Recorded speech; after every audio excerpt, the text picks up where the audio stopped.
우리 함께 하나님의 말씀 우리가 보도록 하겠습니다. 열왕기하 6장 1절부터 7절까지의 말씀입니다. 오늘은 우리가 열왕기하 6장의 말씀을 통해서 종들과 함께 하소서라는 말씀의 제목으로 우리가 하나님의 말씀을 나누도록 하겠습니다. 이 말씀을 통해서 하나님께서 우리에게 주시고자 하는 그 의미가 무엇인지 이것을 이해하고 파악하는 데는 상당히 좀 힘들고 어려운 부분들이 있는 줄로 압니다. 그래서 오늘 이 말씀을 통해서 하나님께서 또한 우리에게 주시는 그 음성들을 들을 수 있는 시간이 되어지기를 원합니다. 우리 마지막 말씀을 좀 보면요, 1절 말씀에 보니까 선지자의 제자들이 엘리사에게 이르되 보소서 우리가 당신과 함께 거주하는 이곳이 우리에게는 좁으니 하고 있어요. 그러니까 여기 선지자의 제자들이 나오잖아요. 우리가 열왕기 상하를 보면 엘리야 시대 때부터 이미 선지자 학교가 있었어요. 그래서 요즘 이제 우리가 우리나라에도 신학교가 있잖아요. 그래서 전도사, 목사 이렇게 되려고 사람들이 신학교를 가서 신학교에서 공부를 하는 것처럼 옛날에도 선지자 학교가 있어가지고 그 선지자 학교에서 사람들이 가서 하나님 말씀 배우고 예배하면서 그렇게 선지자가 되는. 선지자 하면 우리가 어떤 생각이 들었냐면 그냥 먼 미래를 예언하는 그런 사람처럼 생각이 되잖아요. 근데 사실 이 선지자라는 이 단어 자체가 사실은 그런 이야기가 아니라 하나님의 말씀을 대언한다는 뜻이에요.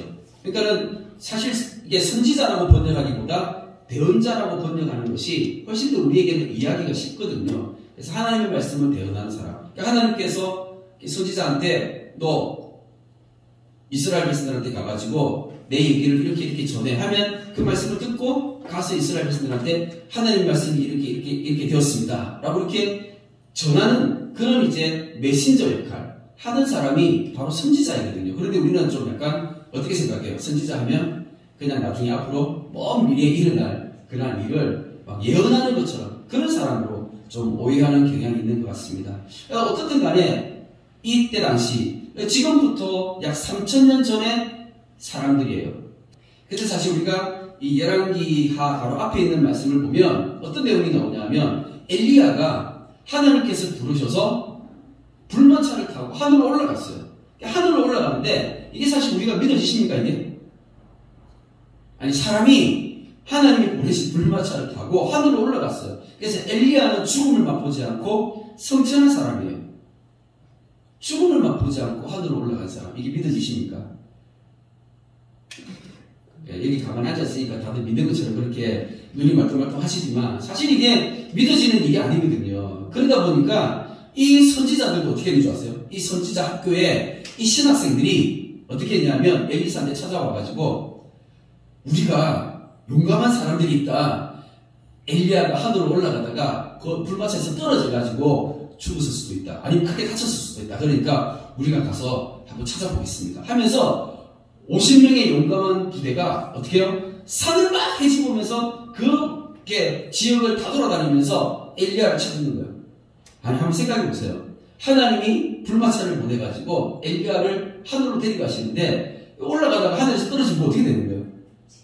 그럼 그게 하나님이십니까? 그럴 수 없잖아요. 우리가 하나님을 믿는다고 하면서 하나님의 능력을 올바르게 신뢰하지 못한다면 이건 심각한 문제가 있는 것이죠. 하나님 믿는 사람들은 하나님을 어떻게 해요? 진짜 하나님이 살아계심을 믿는 것이고 그 살아계신 하나님이 나와 또 함께 하심을 믿어야 되는 것입니다. 하나님은 역사하시는 분이시고 하나님은 살아계신 분이시고 하나님은 능력의 하나님이세요. 믿으시기 바랍니다. 오늘 말씀을 통해서 그런 신학생들, 그런 선지자들의 무리가 근데 신기하게도요. 이 엘리사 때에 더 많이 늘어난 거예요. 쉽게 얘기하면 신학교가 부흥을 한 거죠. 이 시대가 하나님 보실 때 어떤 시대였냐면 악한 시대였거든요. 점점 더 악해져서 온 이스라엘이 다 하나님을 섬기는 것이 아니고 하나님 떠나서 우상을 섬겼던 그런 시대. 아합과 이세벨 우리가 잘 알잖아요. 그 시대 너무나 악했는데 하나님 섬기지 않고 다 우상을 섬기는 그 시대에 어떻게 이 아합이 죽고 난 이후에 이제 이 엘리사 때에 그래도 하나님의 은혜가 있어서 하나님 앞에 나왔던 그런 사람들이 있었던 거예요. 그래서 이 선지자들의 무리가 숫자가 점점 더 늘어나니까 이제 뭐가 필요하냐면 이렇게 신학교의 장소가 비좁은 거예요. 그래서 여기 말씀해 보니까 이곳이 우리에게 좁으니 하면서 여기가 신학교 좀 좁대요. 그래서 학교와 그다음 기숙사를 좀 더 키워야 되겠다고 지금 그 얘기하는 거죠. 근데 이때 당시에 길갈에도 이렇게 신학교가 있었고, 그 다음에 또 베델에도 있었고, 그리고 여리고에도 있었고, 여러 군데 있었던 거예요. 그러니까 한 군데만 있었던 것이 아니라 이스라엘 전역에 여러 군데 흩어져서 이렇게 이 선지자 학교가 여러 군데 있었는데, 아마 엘리사는 여기를 이렇게 순회하면서 이렇게 방문하면서 그렇게 사역을 했던 것 같습니다. 자, 그런데 어딘지는 모르겠지만 한 곳에서 한 이 선지자 생도가 나와서 엘리사에게 이야기를 하는 거예요. 하면서 이렇게 얘기를 하는 거죠. 이제 우리가 요단으로 가서 거기서 각각 한 제목을 가져다가 그곳에 우리가 거주할 처소를 세우사이다 하니 엘리사가 이르되 가라 하는지라. 그러니까 한 사람이 나와가지고 엘리사한테 요청을 하는 거죠. 아마 엘리사의 역할은 교장 선생님 같은 그런 역할이었겠죠. 그러니까 이제 허락을 받기 위해서 우리가 나무를 이 집을 짓기 위해서는 나무가 필요하잖아요. 그래서 나무를 구하기 위해서 요단 강가로 가는 거예요. 사실 이스라엘은 이 기후가 우리나라처럼 뭐 산에 간다고 해서 뭐 나무가 많고 뭐 이런 기후가 아니다 보니까 그래서 어디로 가야 돼요? 이렇게 강가로 가야지 나무가 있잖아요. 물론 뭐 요단 강가로 간다고 해서 우리나라처럼 그렇게 막 웅창하게 뭐 숲이라든지 나무가 많이 있는 것은 아니지만 그래도 이렇게 요단 강가로 이제 가면 좀 나으니까 아마 이제 그쪽에 가서 나무를 가려고 했던 것 같아요. 자, 그래서 이제 보내달라고 하니까 이 엘리사가 가라 허락을 한 거죠. 그런데 그때 이제 이 선지자 생도가 뭐라고 얘기했냐면 그 하나가 이런데 청하던데 당신도 종들과 함께 가소서 하면서 이렇게 함께 하기를 원하는 거예요. 왜 함께 하기를 원했을까? 그냥 자기들끼리 가가지고 나무 잘라가지고 오면 되는데 왜 꼭 함께 가야 될까?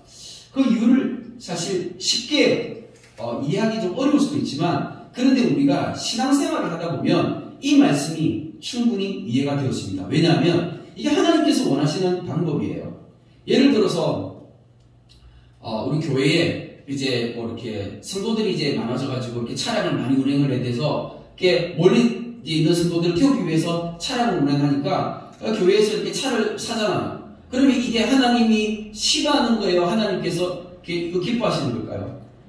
당연히 하나님께서 기뻐하시고 하나님 좋아하시는 일이죠. 왜냐하면 이게 성도들이 더 많아져가지고 그래서 차량을 운행가 태우는 거. 근데 이를 차를 사게 되면 그러면은 하나님 기뻐하시는 일이니까 이 차를 운행을 할 때 절대 사고가 안 날까요?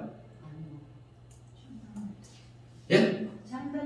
그렇죠. 장담 못하는 거죠. 왜냐하면 하나님이 기뻐하시고 하나님께서 원하시는 일이라 할지라도 그런데 그 일을 하다가 보면 때로는 뜻하지 않는 사고가 언제든지 생길 수 있는 거예요. 그러니까 이 선지자 생도는 이것을 알고 있었던 거죠.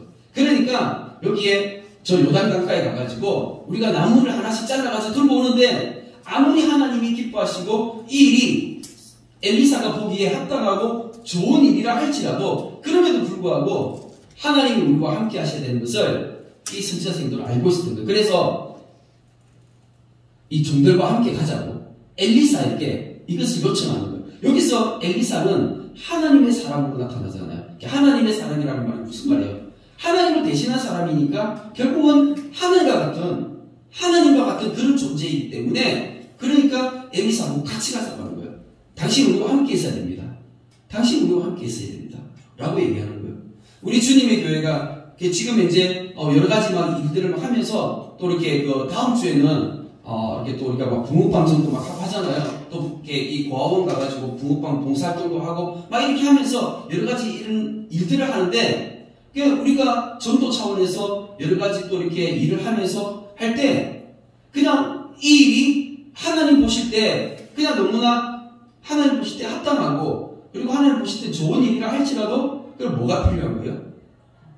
여기에 하나님이 함께 하셔야 된다는 거. 그럼 여기에 하나님이 함께 하시려면 그럼 우리가 항상 우리가 기도하면서 하나님과 함께하는 그 훈련이 우리의 삶 가운데 필요하다는 것입니다. 근데 우리가 믿음으로 신앙생활하면서 이것을 너무나 놓치면서 살아갈 때가 많은 거예요. 너무나 당연하다고 생각하기 때문에 이거 하나님 기뻐하시는 거야. 이거 하나님 원하시는 거야. 하면서 정작 뭐가 빠지는 거예요? 하나님의 함께 하심이 빠져있을 때가 많다는 것이죠.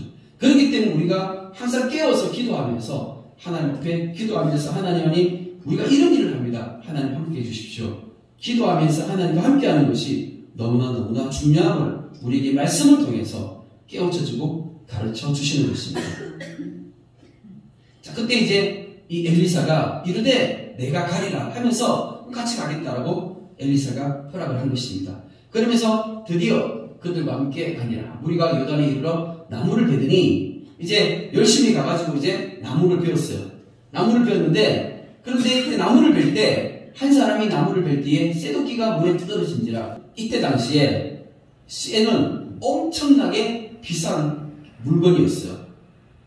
엄청나게 비싼 물건이었어요. 왜냐하면 우리가 이제 이 사무엘 상하를 보면 어떤 내용이 나오냐면 그때 당시에 이스라엘의 처음 왕이 되었던 사람이 사울 왕이었어요. 그런데 이 사울 왕이 전쟁에 나갈 때 그 전쟁에 나갔을 때 쇠칼을 찬 사람 있잖아요. 쇠칼을 찬 사람이 누구냐면 사울 왕과 요나단밖에 없었던 거예요. 그의 아들 요나단. 그러니까 왕하고 왕자만 이 칼을 차고 있었고 나머지는 그런 무기가 없었던 거예요. 왜요? 이 쇠를 단련할 수 있는 그런 기술이 없었거든요. 그러니까 쇠가 이때 당시에는 엄청나게 귀했던 그런 값어치 있는 그런 물건이었기 때문에 굉장히 비싼 고가 제품인 거예요. 근데 이거를 이 선지자 성도가 빌려온 거예요. 그래서 표현이 너무 이렇게 좀 안쓰러워요. 뭐라고 얘기하냐면 외쳐 이르되 내 주여 이는 빌려온 것입니다 하면서 이렇게 얘기하는데 굉장히 이제 번역을 참 잘한 것 같아요. 굉장히 불쌍하게 좀 감이 잡으시죠? 되게 좀 불쌍하게 느끼잖아요.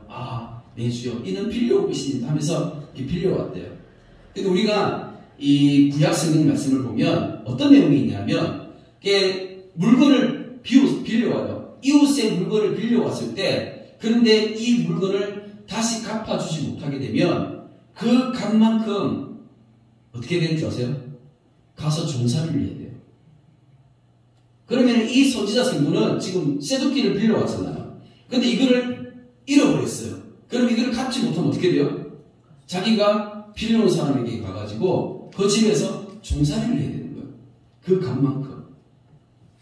그럼 이게 심각한 문제, 심각 안 한 거 이게 어때요? 매우 심각한 문제인 거죠.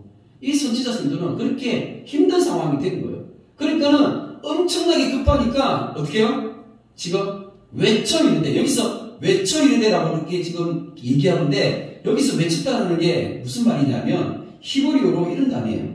우리가 출애굽기 17장에 보면 4절에 모세가 여호와께 부르짖어 이르되라는 이 부르짖으라는 이 단어와 같은 단어거든요. 여기서 말씀을 보면 출애굽기 17장의 내용이 어떤 거냐면 이스라엘 백성들이 이제 애굽에서 출애굽해가지고 홍해 바다를 건넜어요. 홍해 바다를 건너서 광야로 들어갔는데 그때 물이 없었던 거예요. 이스라엘 백성들이 물이 없어가지고 다 죽을 것 같으니까 모세를 막 원망을 하는 거예요. 모세를 원망해가지고 우리가 다 죽을 것 같아. 아니 저 애굽에서 죽을 데가 없어가지고 우리를 이 광야로 내려와가지고 여기서 우리를 다 죽이냐 막 원망을 할 그때에 모세가 급박하니까 하나님 앞에 부르짖어 이르되라는 것은 뭐예요? 간절히 하나님 앞에 기도했다는 것이죠. 그러니까 지금 현재 이 선지자 성도는 뭐 한 거예요? 선지자에게 이 엘리사 선지자에게 외침이 하나님 앞에 기도하는 그런 간절함으로 기도했다는 것이에요. 그렇게 하나님 앞에 간절함으로 기도하면서 외쳤을 때에 그때 하나님께서 어떻게 해요? 일하시는 것입니다. 그러니까 오늘 우리가 이 말씀을 통해서 우리가 생각해 볼 수 있는 게 뭐냐면 이 선지자 성도들의 모습을 통해서 이들은 하나님이 항상 함께 하셔야 될 것. 그러니까는 누가 보더라도 이거는 하나님이 기뻐하시고 합당한 일임에도 불구하고 어떻게 하는 거예요? 하나님이 함께 하심을 먼저 믿고 그렇게 구하면서 행동했던 사람들이었고 그리고 그럼에도 불구하고 또 어떤 일이 발생한 거예요? 생각지도 못하게 엄청나게 어려운 일이 발생한 거죠. 빌려온 쇠도끼가 그 요단 강물에 빠져버렸어요. 그 요단 강물에 빠졌을 때 아마 그때 물이 많았겠죠? 그래서 그 강물에 들어가서 이것을 건져올 수가 없으니까 큰일 났잖아요. 그러니까 어떻게 해요? 하나님 앞에 외쳐 기도하는 그런 모습을 보여주는 것입니다. 이렇게 했을 때 그 다음 상황이 어떠한 상황입니까? 하나님의 사람인데 어디 빠졌느냐 하면 그곳을 보이는지라 엘리사가 나뭇가지를 베어 물에 던져 새도끼를 떠오르게 하고, 그러니까 기적이 일어나는 거예요. 이렇게 하니까 기적이 일어났던 것이죠. 어떤 기적이요? 엘리사가 나뭇가지 하나를 잘라가지고 이것을 물에다 띄우니까, 그러니까 새도끼가 가라앉아있던 이 새도끼가 물 위에 떠오르면서 어떻게 해요? 이 선지자 생도 쪽으로 물 가쪽으로 이렇게 둥둥 흘러서 앞으로 온 거예요. 기적이 일어난 거죠. 그렇지 않습니까? 이렇게 했을 때, 이런 믿음과 이런 기도가 있을 때에 하나님께서 이들의 믿음과 이런 삶을 보시고 이것을 이루어 주신 것입니다. 사실 우리가 열왕기하 5장의 바로 앞장의 말씀을 보면 우리가 도무지 이해가 되지 않는 부분이 있는 거예요. 뭐냐 하면 우리가 잘 아는 말씀인데, 나하만 장군이, 아람에서 나하만 장군이 문둥병에 걸려가지고 이스라엘까지 찾아왔어요. 그때에 선지자를 찾아와가지고 자기 병을 낫게 해주라고. 그때에 뭘 가져왔어요? 엄청나게 많은 돈을 가지고 왔다고요. 엄청나게 많은 돈을 가지고 왔으면 사실 엘리사가 조금 그거 좀 받으면 안 돼요? 헌금 좀 받으면 안 돼요? 안 됩니까? 아니 그거 좀 받았으면 사실 이 선지자의 생도들이 어때요? 생활하는데 좀 보탬이 좀 될 수 있잖아요. 아니 이게 좀 그렇게 할 수도 있는데 그걸 그냥 다 그냥 돌려보내니까 어떻게 돼요? 이 신학교는 엄청나게 가난하고 엘리사는 가난할 수밖에 없고 그게 다 가난한 거예요. 하나님의 일을 하는데 이렇게 가난해야 돼요. 가난해야지만이 하나님의 일을 할 수 있습니까? 하나님의 일을 하는 데 있어서 가난해야지만이 하나님의 일을 할 수 있는 것은 아니지만, 왜 그러면 하나님께서 이렇게 하셨을까요? 하나님께서 왜 이렇게 하셨을까요? 그 이유가 있겠죠. 그렇지 않습니까? 그 이유가 뭔데요? 돈 바라보지 말고 뭘 바라보는 거예요? 하나님 바라보라는 거죠. 예. 돈이 있으면 하나님 앞에 기도합니까? 아니 돈이 있는데 뭐하러 기도해요? 그렇지 않아요? 그러니까는 하나님 바라보게끔 하기 위해서 하나님께서 그렇게 하신 거예요. 엘리사가 그 엄청난 재물을 다 보고해버리고, 그리고 그 가난함으로 신학교를 운영했고, 그 가난함 속에서 신학생들이 와가지고 생활을 하는데 그들과 함께 더불어서 다 그렇게 가난하고 힘들게 그렇게 사역할 수밖에 없었던, 그렇게 예배할 수밖에 없었던 이 사람들의 모습을 우리가 말씀을 통해서 보고 있는 것입니다. 이게 진짜 하나님께서 원하시는 거예요. 하나님께서 원하시는 것은 우리가 가난하기를 원하시는 게 아니에요. 하나님께서 진짜 원하시는 게 뭐예요? 우리가 하나님만 바라보는 것, 하나님만 예배하는 것, 이거 하나님께서 원하신다고요. 이게 진짜 중요한 거라고요. 그런데 우리는 삶을 살아가면서 하나님만을 예배해야 됨에도 불구하고 우리의 모습이 그렇지 못할 때가 너무나 많은 것 같습니다. 오늘 우리가 읽었던 이 열왕기하 6장의 말씀 가운데 또 한 사람이 나오는데, 이 사람은 누구냐면요, 이스라엘의 왕입니다. 이스라엘의 왕은요, 이 선지자 한 사람의 생도와 같은 모습과는 전혀 반대되는 모습을 보이고 있어요. 어떤 모습을 보이고 있냐면 31절 말씀에 이런 내용이 나옵니다. 왕이 이르되 사밧의 아들 엘리사의 머리가 오늘 그 몸에 붙어 있으면 하나님이 내게 벌 위에 벌을 내리실지로다 하면서, 무슨 말이냐면 엘리사를 지금 죽이려고 저주하고 있는 그런 내용이 나오는 거예요. 그러니까 이스라엘 왕이 하나님의 사람 선지자를 죽이려고 하는 거예요. 저주하는 거예요. 그런데 이 이스라엘 왕은 그러면 엘리사가 하나님의 사람인 줄 몰랐을까요? 그렇지 않아요. 우리가 오히려 앞에 말씀들을 보면 잘 내용을 알 수 있습니다. 우리가 말씀을 한번 좀 보도록 하겠습니다. 6장 11절 12절 말씀. 11절 12절 말씀 우리 같이 한번 읽어보도록 하겠습니다. 시작. 이러므로 아람 왕의 마음이 불안하여 그 신복들을 불러내되 우리 중에 누가 이스라엘 왕과 내통하는 것을 내게 말하지 아니하였나 하니, 그 신복 중에 한 사람인데 우리 주 왕이여 아니로소이다. 오직 이스라엘 선지자 엘리사가 왕이 침실에서 하신 말씀을 이스라엘의 왕에게 고하나이다 하는지라. 아멘. 무슨 말이냐면 이스라엘이 있는데 이 북이스라엘 왕국의 북쪽에 위쪽에는 아람이라는 나라가 있었어요.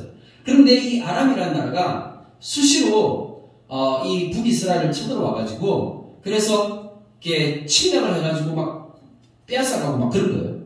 자, 근데 그런 상황 가운데서 이 아람 왕이 막 내려오는데 그때마다 어떤 일을 했냐면 선지자 엘리사가 이 이스라엘 왕에게 전가를 보내가지고 왕이시여 지금 아람 군대가 어디서 지금 매복을 해 있어. 그러니까 저곳에 가면 아람 군대가 숨어 있으니까 그쪽에 미리 알아서 대피를 하라고. 그런 식으로 정보를 딱딱 제공을 해주는 거예요. 그러면은 이미 그 정보를 다 알고 있으면 어떻게 해요? 가가지고 그 숨어있는 아람 군대랑 이 싸우기가 굉장히 수월하고 다 이길 수 있는 것이죠. 그렇잖아요. 그런 상황이 딱 되니까 이 이스라엘 왕은 그러면 이 선지자 엘리사를 통해서 도움을 받았어요, 안 받았어요? 엄청나게 도움을 받았죠. 엄청나게 도움을 받았던 그런 사람이었어요. 그럼에도 불구하고 이 이스라엘 왕이 선지자 엘리사를 오히려 이렇게 저주하고 욕을 하면서 죽이려고 했던 거예요. 어떤 사건이 있었냐면 이로부터 시간이 좀 많이 지났어요. 시간이 한 5년, 10년 이 정도 시간이 지난 그때에 한 사건이 있었는데 아람 군대가 다시 쳐들어왔어요. 다시 쳐들어왔는데 그 이스라엘 왕이 살고 있는 그 사마리아, 수도 사마리아를 빙 둘러싸가지고 옛날에는 어떻게 전쟁을 하냐면 성이 있잖아요. 성벽이 딱 있으면 그러면 적군이 성벽을 빙 둘러싸가지고 성 밖으로 못 나가게끔 하는 거예요. 그런데 문제가 뭐냐면 성 안에 있는 사람들은 이 성을 크게 만드는 것이 아니라 사실 그 성은 사람들이 잠만 자는 집만 있는 거예요. 그러니까 실제로 사람들이 농사를 짓는 것은 성 안에서 짓는 것이 아니고 성 밖에서 농사를 짓는 거예요. 그러니까 낮에는 성 밖에 나가가지고 그렇게 들에 나가서 이렇게 농사를 짓고 그러고 난 다음에 밤이 되면 성벽문을 닫고 안에서 잠만 자는 거죠. 그러니까 성벽 안에서 이렇게 생활을 하는데 바깥에 군대가 와가지고 삥 둘러싸버리면 어떻게 됩니까? 그러면 시간이 지나버리면 굶어 죽을 수밖에 없는 그런 상황이 되는 거잖아요. 그러니까는 이렇게 강한 군대가 와가지고 사실 성벽을 뚫고 들어가서 전쟁을 하는 것은 쉽지가 않으니까 그러니까 이제 군대들이 보통 성 바깥에서 삥 둘러싸가지고 오랫동안 기다리면서 안에서 항복하고 나오기 아니면은 안에서 뭐 싸우러 나오든지 그러니까 일부러 이렇게 쳐들어가는 것은 쉽지가 않으니까 그렇게 이제 시간을 벌면서 하는 거예요. 그렇게 지금 현재 상황이 이 사마리아를 삥 둘러싸가지고 아람 군대가 그렇게 포위를 하고 있는 그런 상황 가운데서 시간이 많이 지난 거예요. 그러니까 이제 성 안에는 먹을 게 없다 보니까 어떤 상황이 발생했냐면 진짜 너무나 황당한 상황이 벌어지게 된 것이에요. 자, 그러면서 우리 말씀을 한번 보겠습니다. 28절입니다. 28절.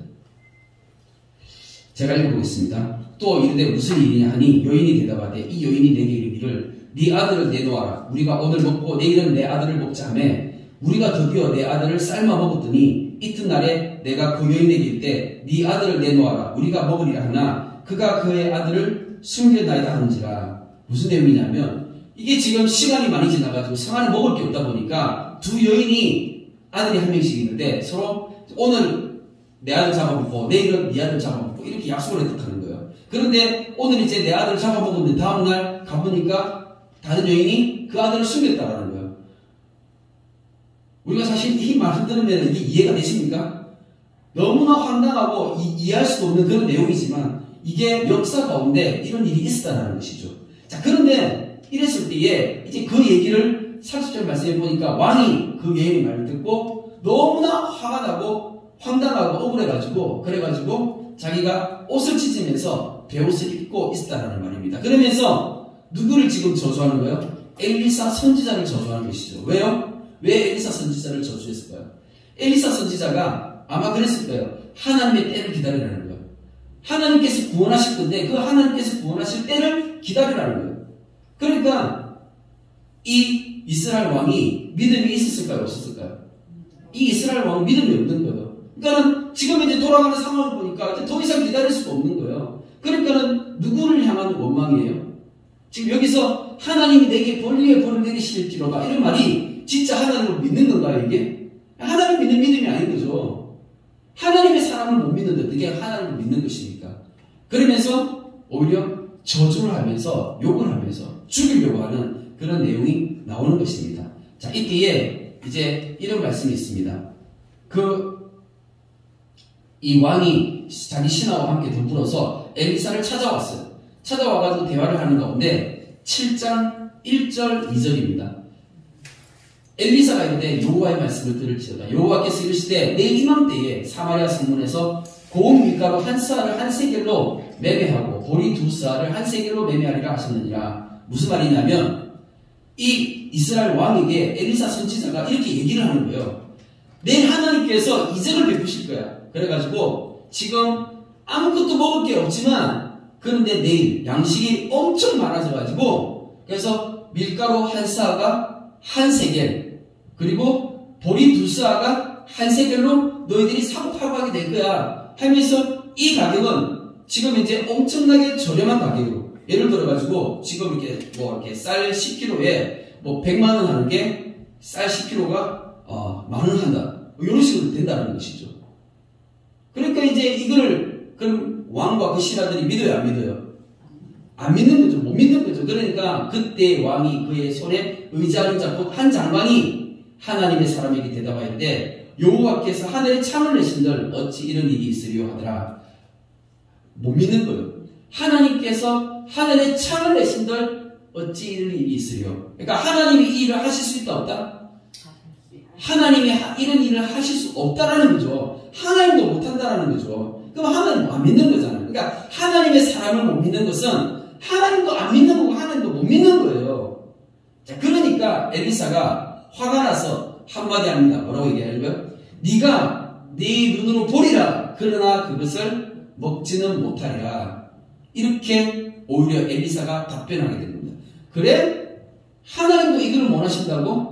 그래, 하지만 네가 이것을 네 눈으로 보게 될 거야. 하지만 네가 그 쌀을 먹지는 못하게, 네가 그 곡식을 먹지는 못하게 될 거야. 이렇게 엘리사가 그 신하에게 답변을 하게 되는 것입니다. 그러면서 실제적으로 진짜 한 사건이 벌어지게 되는데 그날 밤에 기적이 일어난 거죠.